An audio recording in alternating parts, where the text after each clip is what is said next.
മുതിർന്ന CPIM നേതാവും മുൻമന്ത്രിയുമായ G Sudhakaran party വിട്ടേക്കും. CPIM അംഗത്വം പുതുക്കുന്നില്ല എന്നും അവഗണന സഹിച്ച് തുടരാനില്ല എന്നുമാണ് ജി സുധാകരന്റെ നിലപാട്. സുധാകരനെ അനുനയിപ്പിക്കാനുള്ള നേതൃത്വത്തിന്റെ നീക്കവും പാളി. ഒരു പരിഗണനയില്ല.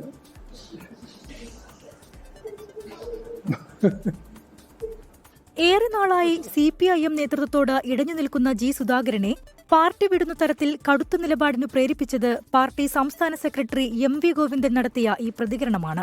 കഴിഞ്ഞ മാസം 28-ന് വാർത്താസമ്മേളനത്തിനിടെ ജി സുധാകരനെ സ്ഥാനാർത്ഥിയായി പരിഗണിക്കുന്നുണ്ടോ എന്ന ചോദ്യത്തിനായിരുന്നു പ്രതികരണം. CPIM അംഗത്വം പുതുക്കുന്നില്ലെന്നും അവഗണന സഹിച്ച് തുടരാനില്ല എന്നുമാണ് ജി സുധാകരന്റെ നിലപാട്.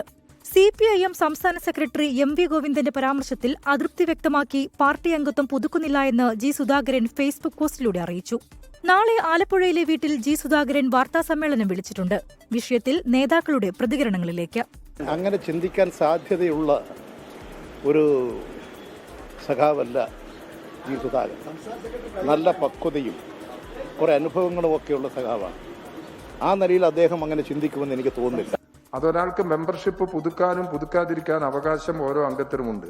ഒരാളെയും താഴ്ത്തിയിട്ടോ അല്ലെങ്കിൽ വില കുറച്ചിട്ടോ സമീപിക്കുന്ന പ്രശ്നം പാർട്ടിക്കില്ല, പാർട്ടി നേതൃത്വത്തിനില്ല.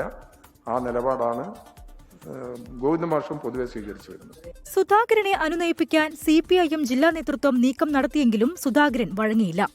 പാർട്ടി ആലപ്പുഴ ജില്ലാ സെക്രട്ടറി R നാസർ സുധാകരനുമായി സംസാരിച്ചുവെങ്കിലും ജി സുധാകരൻ നിലപാടിൽ ഉറച്ചു നിൽക്കുകയാണ്. തിരഞ്ഞെടുപ്പ് അടുത്ത സാഹചര്യത്തിൽ ജി സുധാകരനെ അനുനയിപ്പിക്കാൻ സംസ്ഥാന നേതൃത്വം ഇടപെടൽ നടത്തും. 24 ആലപ്പുഴ. ലോകത്തെവിടെയായാലും ഏത് സമയത്തും 24 വാർത്തകളും ഓഗ്മെന്റഡ് റിയാലിറ്റി പാക്കേജുകളും എക്സ്പ്ലെയിനറുകളും വിശദമായി കാണാൻ ഞങ്ങളുടെ YouTube ചാനൽ നിങ്ങൾക്ക് സബ്സ്ക്രൈബ് ചെയ്യാം.